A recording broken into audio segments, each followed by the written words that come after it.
26 जुलाई 2025 की सुबह की ये बात है। एक पति अपनी दुकान पर जाने से पहले अपनी पत्नी से कहता है, अगर तुम्हें कोई एतराज ना हो तो आज तुम्हारे मायके चलें। दरअसल तीज का त्योहार है और तुम अपने परिवार वालों से मिलकर आ जाना। पत्नी कहती है कि मेरा मन नहीं कर रहा है। पति कहता है कोई बात नहीं, मैं अपनी जाकर दुकान खोल लेता हूँ। पति दुकान खोलता है, दुकान पर पूरा दिन रहता है। शाम को जब वापस लौट कर आता है तो घर पर उसकी पत्नी नहीं मिलती। वो अपने माँ बाप बहनों से पूछता है कि सपना कहाँ है, सपना दिखाई नहीं दे रही। तभी पता चलता है कि उसके मायके से सिंदारा लेकर आया था। सिंदारा तीज त्योहार पर आने वाला एक ऐसा कुछ सामान होता है जो नवविवाहित महिलाओं के लिए आता है, जिसमें श्रृंगार का सामान होता है, कपड़े होते हैं, मिठाइयाँ होती हैं, ज्वेलरी होती हैं, इस तरह के बहुत सारे उपहार होते हैं। इसी बीच में जो सिंदारा लेकर आता है वो उस सपना से कहता है कि क्या तुम मायके चलना चाहोगी। वो एक बार भी मना नहीं करती है और अपने मायके चली जाती है। जैसे ही पति ये बात सुनता है, पति को बहुत ज्यादा गुस्सा आता है। पति ये सोचकर बड़ा हैरान था, परेशान था कि सुबह ही तो मैंने ये बात पूछी थी, मेरे साथ जाने को तैयार नहीं होती है, लेकिन जो सिंधारा लेकर आता है उसके साथ जाने को तैयार हो जाती है। आखिरकार बात क्या है।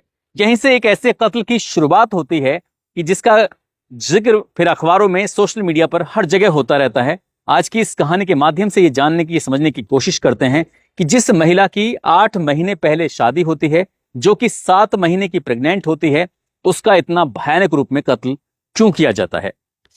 आदाब, नमस्कार, सत श्री अकाल। मैं उस्मान सैफी। आज की जो सच्ची घटना मैं आपको सुनाने जा रहा हूं, ये सच्ची घटना है उत्तर प्रदेश के जिला मेरठ का एक थाना लगता है भावनपुर, और भावनपुर का ही एक जगह लगती है कीनानगर।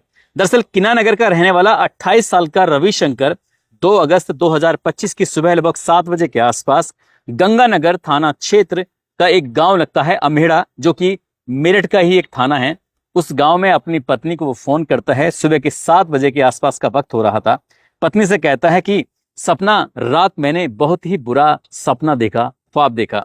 मेरा मन कर रहा है तुमसे मिलने का, तुमसे बात करने का।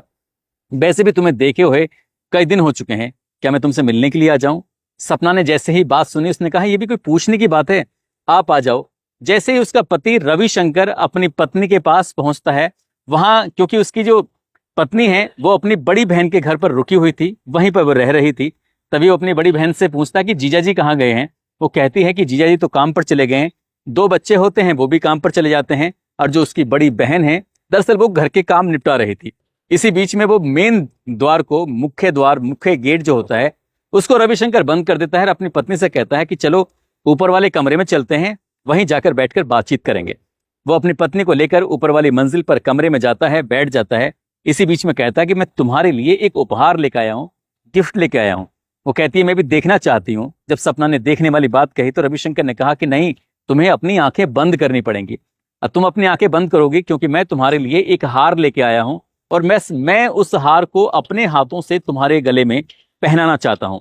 जैसे सपना ने यह बात सुनी, वो बेइंतहा खुश हो रही थी।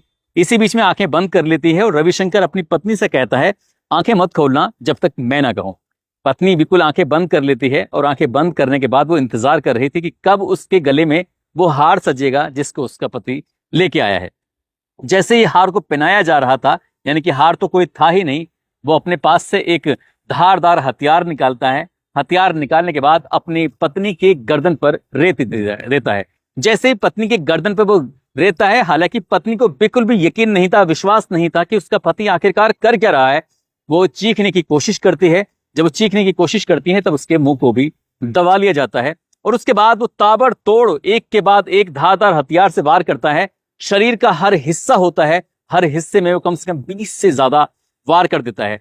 जब उसकी पहली बार चीखें निकलती हैं तो उन चीखों की आवाज उसकी बड़ी बहन ममता तक पहुंच जाती है, और ममता ने ही जैसे उनके पास आने की कोशिश की तो पता चलता है कि जो मुख्य द्वार है, मेन गेट है, वो बंद हो चुका है। अब ऐसी स्थिति में बाहर ममता चीख रही थी, और उधर उसने तब तक अपनी पत्नी को मारा जब तक कि उसकी पत्नी की आखिरी सांसें थम नहीं जाती हैं। बाहर बहुत सारे लोगों का जमघट लग जाता है। सुबह के लगभग 11 बजे के आसपास का वक्त हो चला था। इसी बीच में रविशंकर 112 नंबर पर पुलिस को फोन करता है। फोन करने के बाद कहता है कि साहब, मैंने अपनी पत्नी को मार दिया है। यहाँ इस जगह पर, ये पूरा एड्रेस है, यहाँ पर लाश पड़ी हुई है, आप आइए और आके ले जाइए। जैसे ही पुलिस ने ये सूचना को सुना, पुलिस दौड़ते हुए तो तुरंत तत्काल प्रभाव से मौके पर पहुंच जाती है। घर पर जाकर देखती है तो बहुत सारे लोगों का जमघट लगा हुआ था। अचानक से यूं पुलिस का आना, और ये लोग जो बाहर खड़े हुए थे वो समझ नहीं पा रहे थे कि आखिरकार किसने पुलिस को फोन किया। तभी वो पुलिस लगातार नॉक कर रही थी, आवाज लगा रही थी, रविशंकर दरवाजा खोल दो, बाहर पुलिस तुम्हारा इंतजार कर रही है। जैसे ही 15 मिनट से ज्यादा का समय हो जाता है, इसी बीच में दरवाजा खुलता है और दरवाजा खुलने के बाद वो पुलिस जब अंदर पहुंचती है तो पुलिस ने जो अपनी आंखों से जिस दृश्य को देखा, पुलिस भी उस दृश्य को देखती रह जाती है। साथ ही जो ममता होती है, ममता ने अपनी बहन को जिस हालत में देखा वो भी देखती रह जाती है। एक तरफ ममता खून से लथपथ पड़ी हुई है, एक तरफ रविशंकर भी खून से लथपथ पड़ा हुआ है, क्योंकि जब वो अपनी पत्नी को मार रहा था तो उसका ब्लड उसके पूरे शरीर में लग जाता है। वहीं पास में वो धारदार हथियार पड़ा हुआ था, जिस हथियार से उसने अपनी पत्नी पर लगातार वार किए थे। पुलिस ने लाश को कब्जे में लिया और जो रविशंकर होता है उसको भी हिरासत में ले लेती है, और हिरासत में लेने के बाद उससे पूछताछ करती है कि आखिरकार तुमने अपनी पत्नी का कत्ल क्यों किया, इसके पीछे की पूरी कहानी क्या है। वो कहता है कि साहब, उसका नाम रविशंकर है, जो कि भावनपुर का एक इलाका है, कीना नगर, वहां का वो रहने वाला है। वहां पर किराना स्टोर की अपनी दुकान चलाता है। दिसंबर 2024 की ये बात है। दरअसल जब उसके लिए पता चला था कि एक लड़की जिसका नाम सपना है, उम्र उसकी 25 साल है, उसके पास एक रिश्ता आया है। घर वाले लड़की को देखते हैं, देखते खुश हो जाते हैं। जब उसे उस लड़की के बारे में पता चलता है तो वो भी खुश हो जाता है। लेकिन एक बात थी जो थोड़ी अटपटी थी। दरअसल इस लड़की की जो माता और पिता थे, अब से लगभग 18 साल पहले उनकी मौत हो चुकी थी। जब उनकी मौत हो जाती है तो जो उसकी होने वाली पत्नी थी सपना, वो अपनी बड़ी बहन ममता और जीजा मुन्ना के साथ रहना शुरू कर देती है, और उन्होंने ही मिलकर 23 जनवरी 2025 को धूमधाम के साथ रविशंकर की और सपना की शादी तय करा दी थी। सब कुछ ठीक ठाक चल रहा था, लेकिन जब जब रविशंकर अपनी पत्नी से कुछ भी बात करता था तो हर वक्त उसकी जुबान पर सिर्फ एक ही नाम रहता था, मुन्ना जीजा। जब भी बात करता था मुन्ना जीजा ने ऐसे बोला। हर छोटे से छोटा मशवरा हो तब भी वो अपने जीजा को फोन करती थी। कोई भी घर में कुछ काम हो तब भी वो बात करती थी। जब जब रविशंकर अपनी पत्नी से बातचीत करने की कोशिश करता था तब तब वो हमेशा अपनी जीजा से बात करती हुई दिखाई देती थी। इसी बीच में उसने अपनी पत्नी को समझाने की कोशिश की कि मुझे ऐसा लगता है कि तुम अपने जीजा के प्रति कुछ ज्यादा ही आकर्षित हो। अब तुम्हारी शादी हो चुकी है, इसलिए थोड़ा उनसे दूरियां बनाओ तो ज्यादा सही है। हर वक्त जब तुम उनका नाम लेती हो तो मुझे अच्छा नहीं लगता। लेकिन ये बात सपना के जहन में, सपना के दिमाग में बिल्कुल भी नहीं आती है। इसलिए अप्रैल 2025 की ये बात है। रविशंकर ने फैसला कर लिया था कि वो अपनी पत्नी से हमेशा हमेशा के लिए अलग हो जाएगा, दूर हो जाएगा। लेकिन इसी बीच में उसकी पत्नी के बारे में पता चलता है कि वो प्रेग्नेंट हो चुकी है। जब उसकी पत्नी प्रेग्नेंट होती है तो उसके दिमाग में आता है कि अब उसका मन हमेशा अपने बच्चे में लगा रहेगा। वो जैसे जैसे उसका वक्त आगे बढ़ेगा वैसे वैसे अपने बच्चे को लेकर खुश होती रहेगी। लेकिन वो अपने बच्चे को लेकर इतना खुश नहीं थी। जब देखो तब अपने जीजा के बारे में ही बातें करती रहती थी, और यही बातें थी उसे परेशान करती थी। ऐसी ही एक तारीख आती है, और वो तारीख थी 26 जुलाई 2025 की सुबह की ये बात है, जब अपनी पत्नी से कहता है कि आज तीज का त्योहार है, चलो तुम्हारे दीदी और तुम्हारे जीजा के घर पर चलते हैं, घूम के आते हैं। लेकिन जैसे ही पत्नी ने ये बात सुनी उसने मना कर दिया कि मुझे नहीं जाना, मेरा मन नहीं कर रहा है। शाम को उसी का जीजा मुन्ना घर पर सिंधारा लेके आता है, और सिंधारा जैसे लेके आता है, जो खाना पीना होना है इसके बाद वो कहता है कि सपना क्या तुम घर चलना चाहोगी। सपना एक बार भी मना नहीं करती है, और वो अपने जीजा के साथ चलने के लिए तैयार हो जाती है। वो अपने जीजा के साथ चली जाती है। 26 जुलाई, 27 जुलाई, 28 जुलाई, 29 जुलाई, 30 जुलाई और 31 जुलाई ये लगातार वो अपनी दीदी के यहाँ पर थी। और यहाँ पर ये थोड़ा परेशान था ये सोचकर कि आखिरकार ये सब चल क्या रहा है। जब 2 अगस्त 2025 की सुबह के 7 बजे के आसपास का वक्त हो रहा था, उसे बेइंतहा गुस्सा आ रहा था, और वो अपनी पत्नी के पास जाने का कोई बहाना ढूंढ रहा था। तभी उसने अपनी पत्नी के पास जाने का एक बहाना ढूंढा कि रात मैंने तुम्हें सपने में देखा था, तुम्हारी हालत बहुत ज्यादा खराब थी, मैं तुम्हें देखना चाहता हूं। जैसे ही पत्नी ने सुना कि ठीक है आ जाओ, वो घर जाता जरूर है, लेकिन अपनी पत्नी का मर्डर करने के लिए, उसे हमेशा हमेशा के लिए मौत की नींद सुलाने के लिए आखिरकार उसने अपनी पत्नी को मार डाला। 20 से ज्यादा उसे धारदार हथियार से उसके शरीर पर वार किए। अपने बच्चे को भी मारा जो उसके पेट में पल रहा था। उसे उस बच्चे को देखकर भी बिल्कुल दया नहीं आती है। हालांकि पुलिस ने इस मामले में इस लड़की सपना के भाई के तहरीर के आधार पर एफआईआर दर्ज कर ली।